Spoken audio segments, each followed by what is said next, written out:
প্রিয় দেশবাসী, শিশু কিশোর কিশোরী, তরুণ তরুণী, ছাত্রছাত্রী, বয়স্ক বৃদ্ধ, পুরুষ মহিলা সবাইকে সালাম জানাচ্ছি। আসসালামু আলাইকুম। শুরুতেই স্মরণ করছি মুক্তিযুদ্ধের লাখো লাখো শহীদ এবং গত জুলাই আগস্ট মাসে ফ্যাসিবাদের বিরুদ্ধে ছাত্র শ্রমিক জনতার অভ্যুত্থানে নিহত সকল শহীদকে। সবাইকে জানাচ্ছি আমার সশ্রদ্ধ সালাম ও গভীর শ্রদ্ধা। আরও স্মরণ করছি তাদের, ফ্যাসিবাদী শক্তির বিরুদ্ধে লড়াই করে যারা আহত হয়েছে, পঙ্গুত্ব বরণ করেছে, চোখের দৃষ্টি হারিয়েছে, যারা 9 দফা নিয়ে দাঁড়িয়েছে, যারা 1 দফা নিয়ে দাঁড়িয়েছে, যারা দেশকে এক হিংস্র স্বৈরাচারের হাত থেকে বাঁচিয়েছে।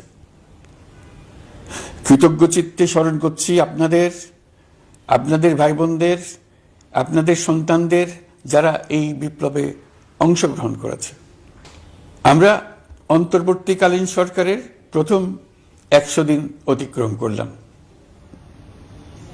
আপনারা জানেন কি কঠিন এক পরিস্থিতিতে আমাদের দায়িত্ব গ্রহণ করতে হয়েছে।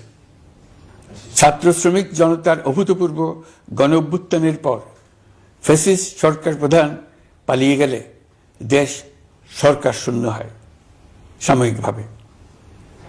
পুলিশ প্রশাসন এ সময় সম্পূর্ণ নিষ্ক্রিয় হয়ে পড়লে উদ্বেগজনক এক পরিস্থিতির সৃষ্টি হয়। স্বৈরশাসনে বিপর্যস্ত এই দেশকে আমাদের সবাইকে মিলে পুনর্গঠন করতে হচ্ছে। জুলাই আগস্ট বিপ্লবের পর আমরা এমন একটি দেশ হাতে পেয়েছি যার সর্বত্র ছিল বিশৃঙ্খলা। স্বৈরশাসন টিকিয়ে রাখতে আইন শৃঙ্খলা বাহিনীকে জনগণের মুখোমুখি দাঁড় করিয়ে দেওয়া হয়েছিল। বিপ্লব চলাকালে প্রায় 1,500 ছাত্র শ্রমিক জনতার শহীদী মৃত্যু হয়। আমাদের সরকার প্রতিটি মৃত্যুর তথ্য অত্যন্ত যত্নের সাথে জোগাড় করছে। এই বিপ্লবে আহত হয়েছে 19,931 জন। আহতদের জন্য ঢাকার 13টি হাসপাতাল সহ বিভিন্ন বিশেষায়িত হাসপাতালে চিকিৎসার ব্যবস্থা করা হয়েছে। প্রতিদিনই তালিকায় আরো নতুন নতুন শহীদের তথ্য যোগ হচ্ছে, যারা স্বৈরাচারের আক্রোশের শিকার হয়ে এই পৃথিবী ছেড়ে চলে গেছেন। প্রতিটি হত্যার বিচার আমরা করবই। জুলাই আগস্ট হত্যাকাণ্ডের বিচারের যে উদ্যোগ আমরা নিয়েছি তার কাজও বেশ ভালোভাবে এগিয়ে যাচ্ছে। পতিত স্বৈরাচার শেখ হাসিনাকেও আমরা ভারতের কাছ থেকে ফেরত চাইব। কেবল জুলাই আগস্ট হত্যাকাণ্ডই নয়, আমরা গত 15 বছরে সব অপকর্মের বিচার করব। অসংখ্য মানুষ গুম হয়েছে, খুন হয়েছে। এই সময় আমরা গুমের তদন্তে একটা কমিশন গঠন করেছি। কমিশন প্রধান আমাকে জানিয়েছেন অক্টোবর পর্যন্ত তারা 1600 গুমের তথ্য পেয়েছেন। তাদের ধারণা এই সংখ্যা 3,500 ছাড়িয়ে যাবে। অনেকেই কমিশনের কাছে গুমের অভিযোগ করতে ভয় পাচ্ছেন, এই ভেবে যে অভিযুক্ত ব্যক্তিদের দ্বারা তারা আবার আক্রান্ত হতে পারেন, ক্ষতিগ্রস্ত হতে পারেন। আমি আপনাদের আশ্বস্ত করতে চাই, আপনারা দ্বিধাহীন চিত্তে কমিশনকে আপনাদের অভিযোগ জানান। কারো সাধ্য নাই আপনাদের গায়ে আবার হাত দেয়। গুম কমিশনের সদস্যদের কাছে ভুক্তভোগীদের যে বিবরণ আমরা পেয়েছি তা অত্যন্ত মর্মান্তিক। জুলাই আগস্টের বিপ্লবের পর ছাত্রছাত্রীরা শহর বন্দরের দেয়ালে দেয়ালে তাদের মনের কথা লিখেছে। তাদেরও আগে যারা গুমের শিকার হয়েছে প্রতিটি গোপন আস্তানার দেয়ালে দেয়ালে তারা লিখে গেছেন তাদের কষ্টের মর্মস্পর্শী বিবরণ। তাদের এইসব কষ্টের কথা শুনে আমাদের হৃদয় কেঁপে উঠেছে। এসবের সঙ্গে জড়িতদের আমরা বিচারের কাঠগড়ায় দাঁড় করাবই।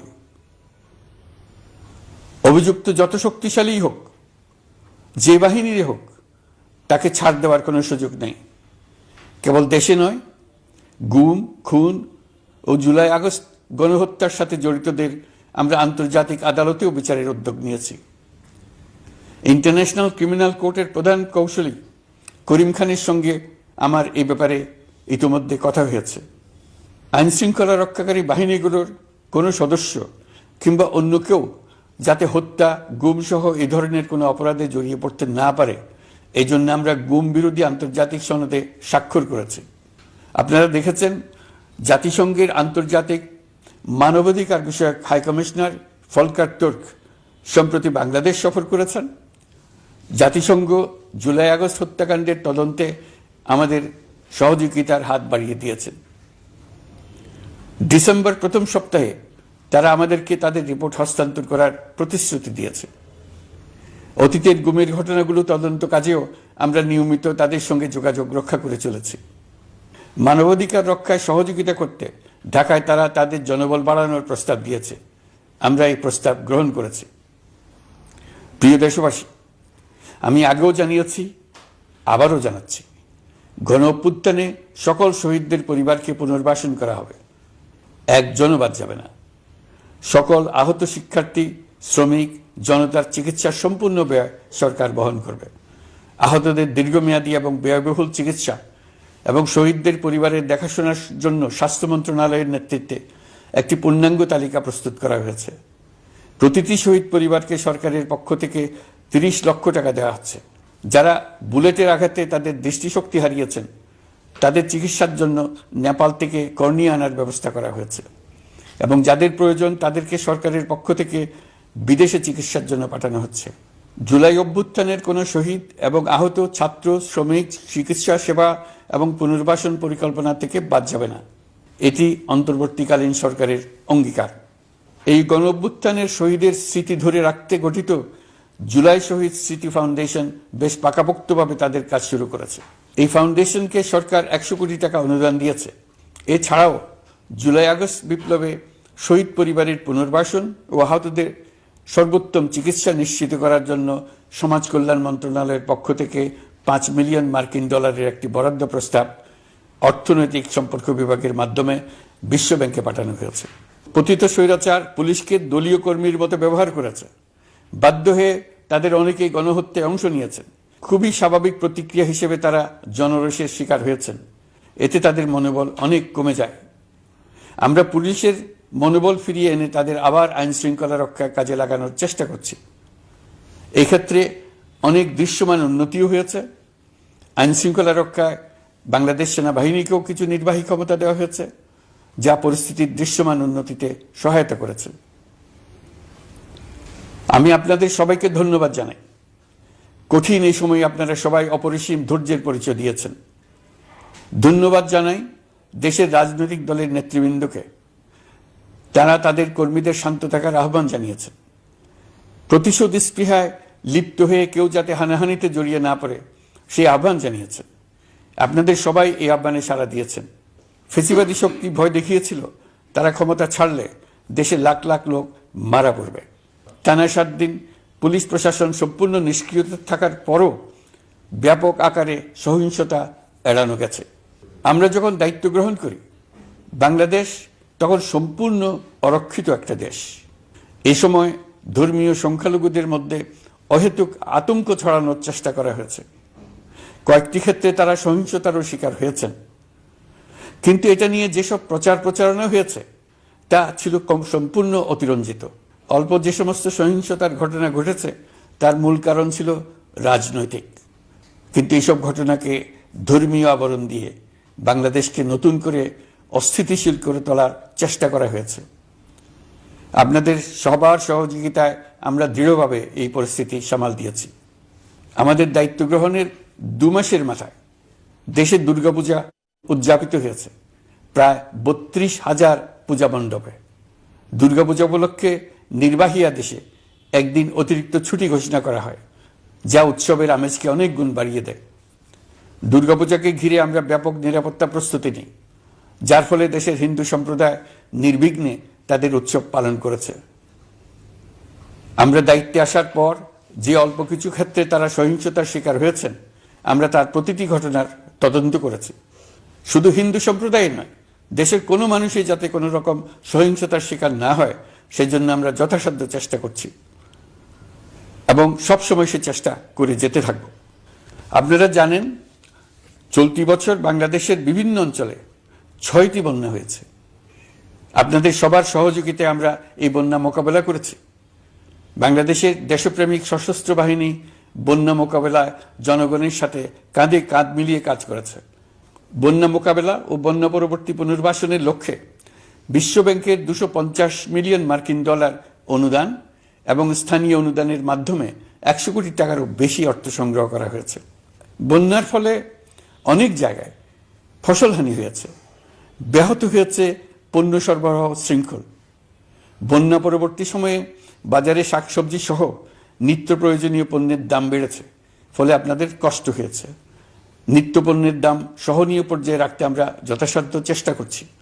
বাজারে ডিমের সরবরাহ বাড়ানোর জন্য আমরা 9.5 কোটি ডিম আমদানির অনুমতি দিয়েছি। এই জন্য প্রয়োজনীয় শুল্ক ছাড়ও দেওয়া হয়েছে। মধ্যস্বত্বভোগীদের দৌরাত্ম্য কমিয়ে ডিমের উৎপাদকরা যাতে সরাসরি বাজারে ডিম সরবরাহ করতে পারে সেই উদ্যোগও নেওয়া হয়েছে।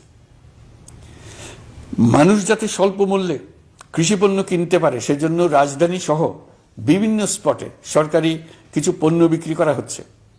টিসিবির মাধ্যমে 1 কোটি নিম্ন আয়ের ফ্যামিলি কার্ডের মধ্যে 57 লাখকে স্মার্ট কার্ডে রূপান্তরিত করা হয়েছে।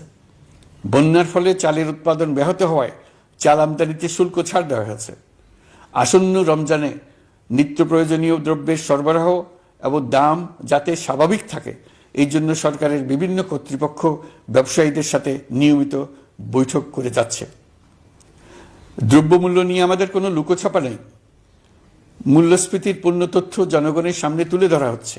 মূল্যস্ফীতি রোধে উচ্চ সুদের হার নির্ধারণ সহ একাধিক নীতিগত সিদ্ধান্ত নেওয়া হয়েছে, যার মধ্যে রয়েছে শস্য আমদানিতে এলসি সীমা অপসারণ এবং সরবরাহ চেইন। প্রশ্ন আপনাদের সবার মনেই আছে, আমাদের মনেও সারাক্ষণ আছে। আপনারা লক্ষ্য করেছেন নির্বাচন আয়োজনের লক্ষ্যে আমরা প্রয়োজনীয় পদক্ষেপ নিতে শুরু করেছি। কয়েকদিনের মধ্যে নির্বাচন কমিশন গঠন হয়ে যাবে। তারপর থেকে নির্বাচন আয়োজন করার সমস্ত দায়িত্ব তাদের উপর বর্তাবে। নির্বাচন কমিশন ভোটার তালিকা হালনাগাদ সহ আরও কিছু কাজ শুরু করে দিতে পারবে, যা একটা অবাধ নির্বাচনের সাথে সরাসরি সম্পৃক্ত। প্রথমবারের মতো প্রবাসী বাংলাদেশিরা পোস্টাল ব্যালটের মাধ্যমে যাতে তাদের ভোটাধিকার প্রয়োগ করতে পারে সে লক্ষ্যেও সরকার কাজ করছে। তবে আমরা মনে করি না যে একটা নির্বাচন কমিশন গঠন করে দিলেই নির্বাচন আয়োজনে আমাদের দায়িত্ব শেষ। রাষ্ট্র ব্যবস্থায় সংস্কার আমাদের এই সরকারের অন্যতম অঙ্গীকার। আপনারাই আমাদেরকে এই ম্যান্ডেট দিয়েছেন। যেই 6টি সংস্কার কমিশন আমরা শুরুতে গঠন করেছিলাম তারা ইতিমধ্যে তাদের কার্যক্রম অনেক দূর এগিয়ে নিয়েছে। বিভিন্ন গণমাধ্যমে আপনারা তাদের কার্যক্রমের আপডেটও দেখছেন। কয়েকটি সংস্কার কমিশন ডিজিটাল প্ল্যাটফর্ম গঠন করেছে। আমার অনুরোধ, আপনারা এই প্ল্যাটফর্মে উৎসাহ সহকারে আপনাদের মতামত জানাতে থাকুন। প্রথম 6টি সংস্কার কমিশনের মধ্যে একটি হলো নির্বাচন সংস্কার কমিশন। নির্বাচন অনুষ্ঠানের জন্য এই কমিশনের সুপারিশমালা অত্যন্ত জরুরি। তাদের প্ল্যাটফর্মে যান, আপনার মতামত খোলাখুলিভাবে তুলে ধরুন। আপনি দেশের মালিক, আপনি বলে দিন আপনি কি চান, কিভাবে চান। নির্বাচন নিয়ে আপনাদের সকল বক্তব্য বিনা দ্বিধায় বলতে থাকুন। আপনার মনের কথা তুলে ধরুন। আমার অনুরোধ, সংস্কারের কথাটাও একই সঙ্গে বলুন। সংস্কারকে পাশ কাটিয়ে যাবেন না। নির্বাচনের কথা বলার সঙ্গে নির্বাচন ও অন্যান্য ক্ষেত্রে সংস্কারের কথাটিও বলুন। সংস্কার হলো জাতির দীর্ঘমেয়াদী জীবনী শক্তি। সংস্কার জাতিকে, বিশেষ করে আমাদের তরুণ তরুণীদের নতুন পৃথিবী সৃষ্টির সুযোগ দেবে। জাতিকে বঞ্চিত করবেন না।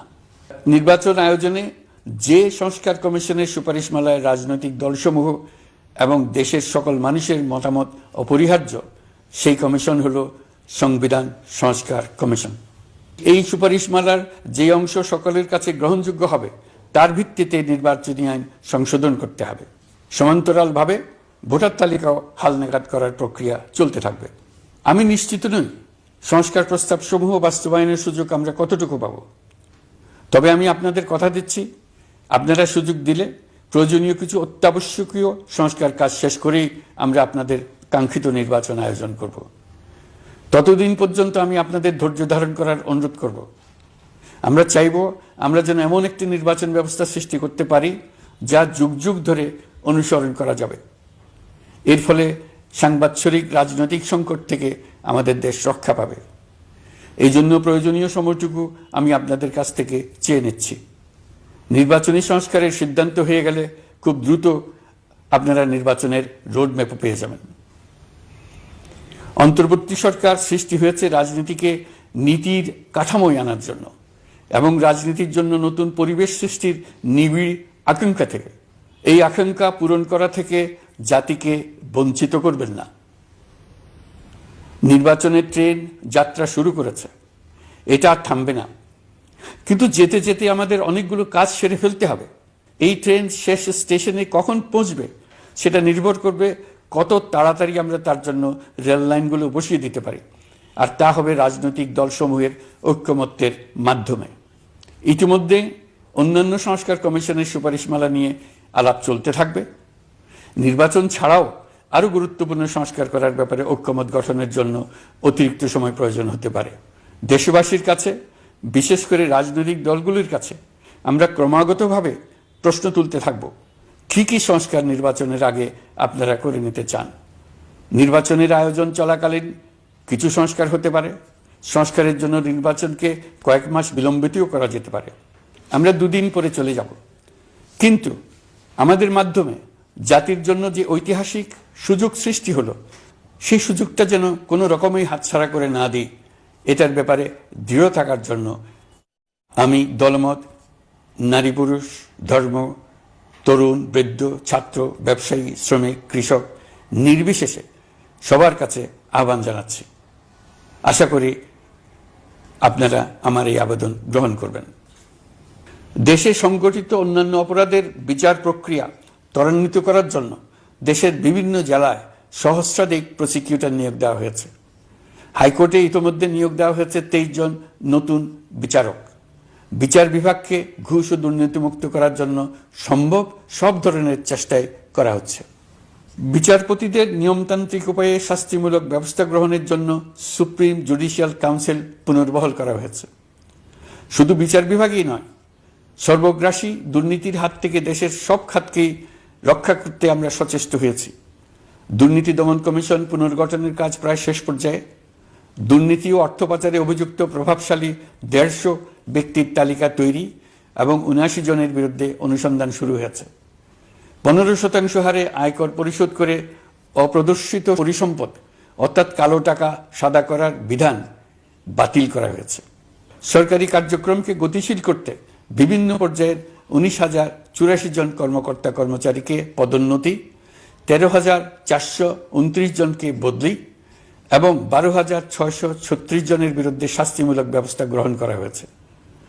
সাংবিধানিক প্রতিষ্ঠান পাবলিক সার্ভিস কমিশন পুনর্গঠন করা হয়েছে। কুখ্যাত সাইবার সিকিউরিটি আইন বাতিলের নীতিগত সিদ্ধান্ত হয়েছে। এই আইনের অধীনে হওয়া যেসব মামলা মানুষের মত প্রকাশের অধিকারের সাথে সম্পর্কিত, সেগুলো প্রত্যাহার করা হয়েছে। এছাড়াও 133টি আইন বিধিবিধান তৈরি ও সংশোধন করা হয়েছে। 353টি গুরুত্বপূর্ণ নীতি নির্ধারণী সিদ্ধান্ত গ্রহণ করা হয়েছে। ছাত্রছাত্রীদের দাবি মেনে ইতিমধ্যে সরকারি চাকরির বয়সসীমা 32-এ উন্নীত করা হয়েছে। আমরা জানি আমাদের কাছে আপনাদের আরো অনেক দাবি দেওয়া আছে। দীর্ঘদিনের অপশাসন, অত্যাচার, অনাচারের ফলে আপনাদের মনে অনেক ক্ষোভ পঞ্জীভূত হয়েছে। দেশে বাক স্বাধীনতা না থাকায় আমরা কেউ আমাদের মতামত, দাবি দেওয়া প্রকাশ করতে পারিনি। আমরা আপনাদের প্রতিটি দাবির প্রতি সহানুভূতিশীল। আমরা ধৈর্য সহকারে আপনাদের কথা শুনতে চাই, কিন্তু সেজন্য আপনারা সড়ক অবরোধ করে জনদুর্ভোগ সৃষ্টি করলে আমাদের সকলেরই অসুবিধা হয়। আমাদের একান্ত অনুরোধ, আপনারা নির্দিষ্ট চ্যানেল মেনটেন করে আপনাদের দাবি দেওয়া পেশ করবেন। আমাদের বৃহৎ রপ্তানি পণ্য গার্মেন্টস শিল্পে গত কিছুদিন ব্যাপক অস্থিরতা বিরাজ করছে। ফ্যাসিস্ট সরকারের সুবিধাভোগী বেশ কিছু গার্মেন্টস মালিক পালিয়ে যাওয়ায় শ্রমিকদের বেতন ভাতা নিয়ে অনিশ্চয়তা তৈরি হয়েছে। অন্য অনেক কারখানাও শ্রমিকদের ন্যায্য বেতন সহ অন্যান্য সুবিধা থেকে বঞ্চিত ছিল। শ্রমিকরা তাদের দীর্ঘদিনের বঞ্চনার প্রতিবাদ জানাতে এবং অনিশ্চয়তা থেকে মুক্তি পেতে রাস্তায় নেমে আসে। আমরা তাদের কথা শুনেছি, তাদের আলোচনার টেবিলে নিয়ে আসতে পেরেছি। আমরা অত্যন্ত আনন্দিত যে মালিক শ্রমিকের মধ্যে 18 দফার একটা ব্যাপক ভিত্তিক চুক্তি স্বাক্ষরিত হয়েছে। বড় ধরনের কোনো সহিংসতা ছাড়াই আমরা শ্রমিক অসন্তোষ নিরসন করতে পেরেছি। তারা আবার উৎপাদনে ফিরেছে। এতে প্রাণ ফিরে পেয়েছে বাংলাদেশের রপ্তানিমুখী এই শিল্প। নানা প্রতিকূলতা সত্ত্বেও অক্টোবর মাসে আমাদের রপ্তানিতে প্রবৃদ্ধি হয়েছে প্রায় 21%। আমরা যখন কাজ শুরু করেছি দেশের অর্থনীতি ছিল বিপর্যস্ত, বৈদেশিক মুদ্রার রিজার্ভ ছিল তলানিতে। আসার কথা, এই রিজার্ভ পরিস্থিতি এখন উন্নতির পথে। গত 3 মাসে রিজার্ভে কোনো রকম হাত না দিয়েই আমরা প্রায় $2 বিলিয়ন বৈদেশিক ঋণ শোধ করতে পেরেছি। জ্বালানি তেল আমদানিতে পুঞ্জীভূত বকেয়ার পরিমাণ $478 মিলিয়ন হতে কমিয়ে $160 মিলিয়ন আনতে পেরেছি। অর্থনীতি পুনরুদ্ধারে আমরা সর্বাত্মক চেষ্টা চালিয়ে যাচ্ছি। বিশ্বব্যাংক, IMF সহ বিভিন্ন দাতা সংস্থা ইতিমধ্যে ঋণ ও অনুদান হিসেবে $8 বিলিয়ন দেওয়ার প্রতিশ্রুতি দিয়েছে, যা আমাদের ভঙ্গুর অর্থনীতিকে সচল করতে সক্ষম হবে। পতিত সরকার আমাদের জন্য যে ভঙ্গুর অর্থনৈতিক পরিস্থিতি রেখে গিয়েছে, তাতে রাজস্ব আদায়ে গতি আনতে হিমশিম খেতে হচ্ছে জাতীয় রাজস্ব বোর্ডকে। এর মধ্যেও জুলাইয়ের নেতিবাচক অবস্থা থেকে অক্টোবর নাগাদ রাজস্ব আদায়ে 9.9% প্রবৃদ্ধি অর্জিত হয়েছে। আগের অর্থ বছরের সংশোধিত বাজেটে বিপুল রাজস্ব ঘাটতি ছিল, যে কারণে এবার শুরু থেকেই রাজস্ব আদায়ের লক্ষ্যমাত্রা অনেক বেড়ে যায়। এর ফলে স্বৈরাচার পতনের পরবর্তী 3 মাসে 9.9% রাজস্ব বৃদ্ধির পরেও লক্ষ্যমাত্রার বিপরীতে 23%-এর বেশি ঘাটতি থেকে যায়। রাজস্ব আদায়ের গতি আনতে আমি এখন অনলাইনে আয়কর রিটার্ন জমা দিতে উৎসাহিত করছি।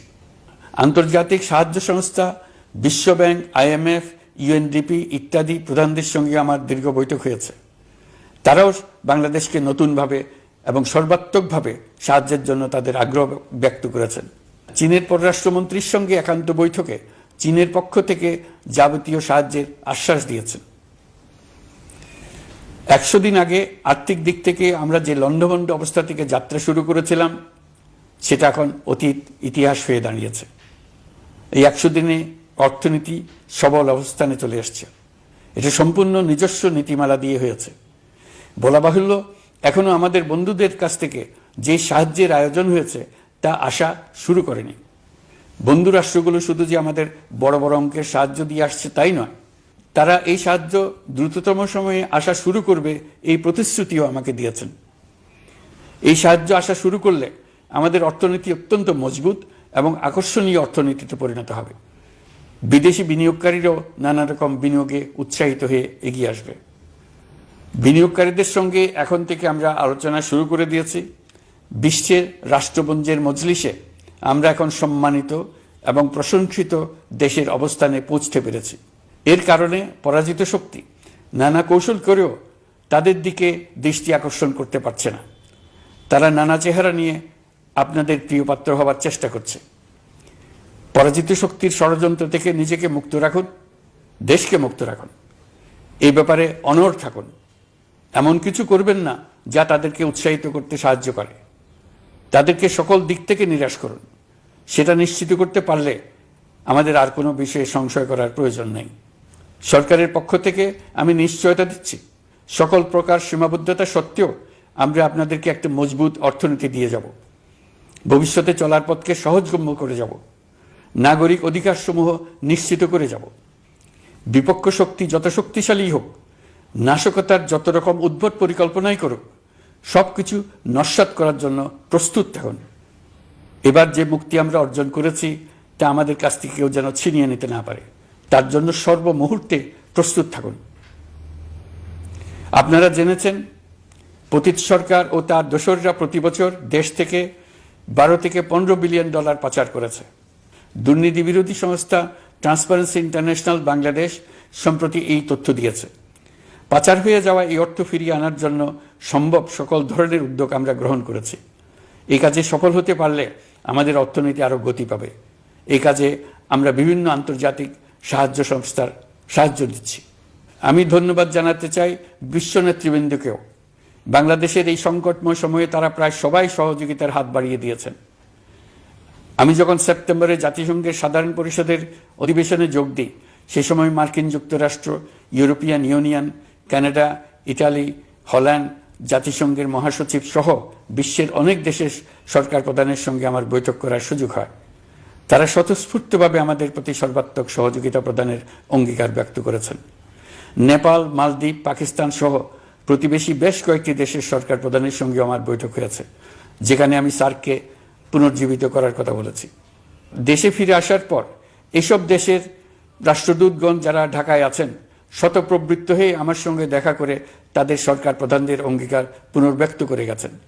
তারা সম্পূর্ণ নতুনভাবে আমাদের জন্য সহায়তার নতুন ছক তৈরি করার কাজ শুরু করেছেন। যেসব রাষ্ট্রদূত দিল্লিতে অফিস করেন তারা দিল্লি থেকে এসে দেখা করে গেছে। ইউরোপিয়ান ইউনিয়নের 20 দেশের 20 জন রাষ্ট্রদূত দিল্লিতে থাকেন, 7 দেশের 7 রাষ্ট্রদূত ঢাকায় আছেন। দিল্লি থেকে একসঙ্গে 20 জন রাষ্ট্রদূত সহ মোট 27 রাষ্ট্রদূত সমবেতভাবে আমার সঙ্গে বৈঠক করার জন্য আগামী কয়েকদিনের মধ্যে ঢাকায় আসছেন। আগে কখনো ইউরোপিয়ান ইউনিয়নের 27 জন রাষ্ট্রদূত একত্র হয়ে সরকারের সঙ্গে আলোচনায় বসেনি। দিল্লি থেকে এই বিশাল সংখ্যক রাষ্ট্রদূত একসঙ্গে বৈঠক করার জন্য কোনোদিন আসেনি। এবার এই কাজটি করার পেছনে আছে ইউরোপিয়ান ইউনিয়নের সমর্থন প্রকাশ করা এবং অর্থনৈতিক ক্ষেত্রে উচ্চ পর্যায়ের সহযোগিতা গড়ে তোলা।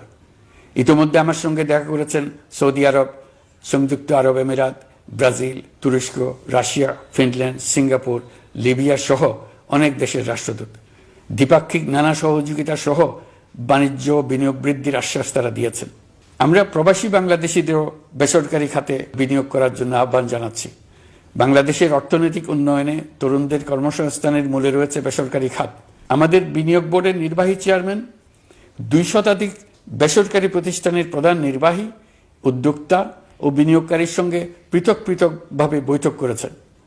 নীতির ধারাবাহিকতার অভাব, সরকারি বেসরকারি পর্যায়ে মত বিনিময়ের অভাব, সরকারি অফিসের জটিল প্রক্রিয়া এবং সর্বোপরি দুর্নীতি বিদ্যমান বিনিয়োগকারীদের সমস্যায় ফেলেছে।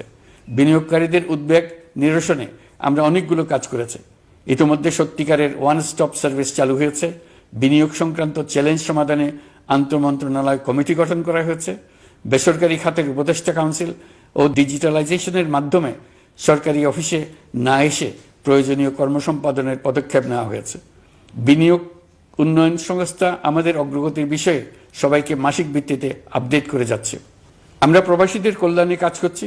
আমার অনুরোধে সংযুক্ত আরব আমিরাত সাজাপ্রাপ্ত 57 জন সহ অন্যান্য বাংলাদেশিকে মুক্তি দিয়েছে।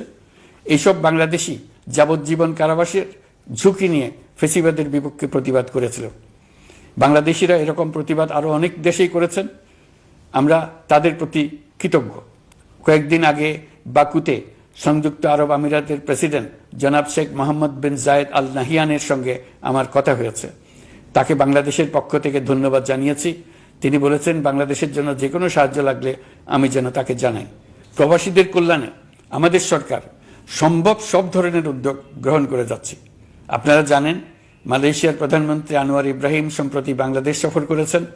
18,000 বাংলাদেশি যারা সব ধরনের আনুষ্ঠানিকতা মেনে চলার পরেও স্বৈরাচারী সরকারের অব্যবস্থাপনার জন্য মালয়েশিয়া যেতে পারেন নাই, তিনি তাদের জন্য মালয়েশিয়ার দ্বার আবার উন্মুক্ত করার আশ্বাস দিয়েছেন। এই লক্ষ্যে আমরা কাজও শুরু করেছি। আপনারা জেনে থাকবেন মালয়েশিয়া আগামী বছর দক্ষিণ পূর্ব এশিয়ার আঞ্চলিক সহযোগিতা সংস্থা আসিয়ানের চেয়ারম্যানের দায়িত্ব নিতে যাচ্ছে। আমরা ইতিমধ্যে আসিয়ানের সদস্য পদের জন্য আবেদন করেছি। মালয়েশিয়ার প্রধানমন্ত্রী আমাদের আবেদন সক্রিয়ভাবে বিবেচনার আশ্বাস দিয়েছেন। একই ধরনের আশ্বাস আমরা পেয়েছি ইন্দোনেশিয়া থেকেও। ইন্দোনেশিয়ার পক্ষ থেকে সে দেশে রাষ্ট্রীয় সফরে যাওয়ার জন্য আমাকে অনুরোধ করেছে। সৌদি আরব সহ বিশ্বের আরও অনেক দেশ আমাদের সঙ্গে সহযোগিতা বৃদ্ধির প্রস্তাব দিয়েছে। প্রথমবারের মতো ওআইসি সদর দপ্তরে আমরা স্থায়ীভাবে রাষ্ট্রদূত নিয়োগ দিয়েছি। তুরস্কের রাষ্ট্রপতি রিসেপ তাইয়েপ এরদোগানের সাথে আগে আমার টেলিফোনে আলাপ হয়েছে। এবার COP29 সম্মেলনে গিয়ে তিনিও তার স্ত্রীর সঙ্গে অত্যন্ত অন্তরঙ্গ পরিবেশে আলোচনা হয়েছে। বাংলাদেশের প্রতি তার বিশেষ সমর্থনের কথা তিনি বারবার প্রকাশ করেছেন। তুরস্কের একটি বাণিজ্য প্রতিনিধি দল ইতিমধ্যে বাংলাদেশ সফর করেছে। তুরস্ক এদেশের সঙ্গে অর্থনৈতিক সম্পর্ক উন্নয়নের জন্য টার্কিশ ইনভেস্টমেন্ট অথরিটি বা তিকা একটি অফিস ঢাকায় স্থাপনের জন্য ঘোষণা দিয়েছে। এর মাধ্যমে তুরস্কের বিনিয়োগ ও বাণিজ্য বৃদ্ধির উদ্যোগ নেওয়া হবে। এ উদ্দেশ্যে চলতি মাসে একটি উচ্চ ক্ষমতা সম্পন্ন দল তুরস্ক থেকে বাংলাদেশে আসছেন। প্রিয় দেশবাসী, নতুন হজ প্যাকেজ ঘোষণা করা হয়েছে।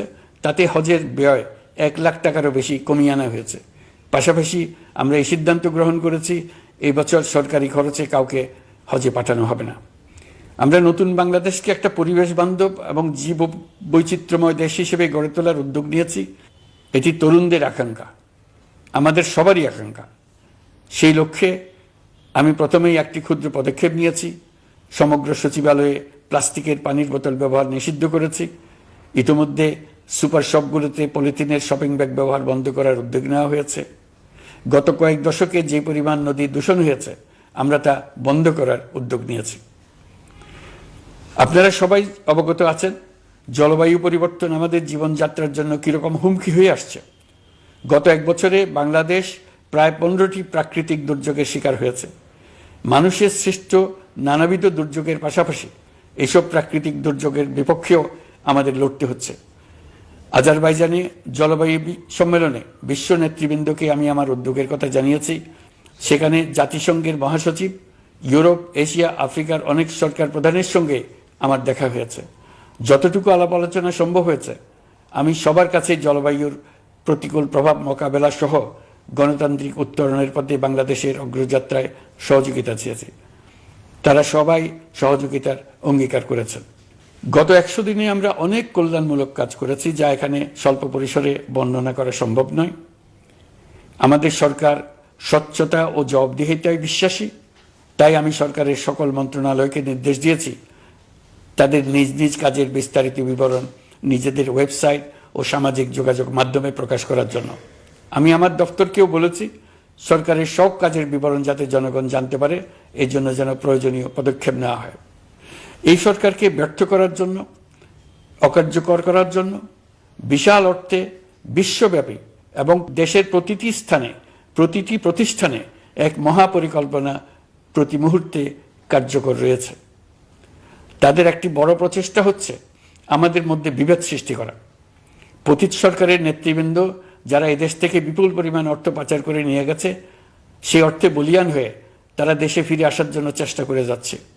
তাদেরকে কিছুতেই সফল হতে দেবেন না। তারা সফল হওয়া মানে জাতির মৃত্যু, জাতি হিসেবে আমাদের অবসান। সাবধান থাকুন। তাদের সকল হীন প্রচেষ্টাকে আমাদের ঐক্যের মাধ্যমে নস্যাৎ করে দেন, যেভাবে নস্যাৎ করেছিলেন তাদের বন্দুকের গুলিকে, তাদের আয়নাঘরকে, প্রতি পায়ে তাদের অনাচারের শিকলকে। এ ব্যাপারে সবাই একমত থাকুন, ঐক্যবদ্ধ থাকুন। আপনারা সবাই ভালো থাকবেন। দেশের সকল শিশু, কিশোর কিশোরী, তরুণ তরুণী, ছাত্রছাত্রী, বয়স্ক, বৃদ্ধ, পুরুষ, মহিলা সবাইকে আমার সালাম জানাচ্ছি। আসসালামু আলাইকুম। মহান আল্লাহ আমাদের সহায় হন। খুদা হাফেজ।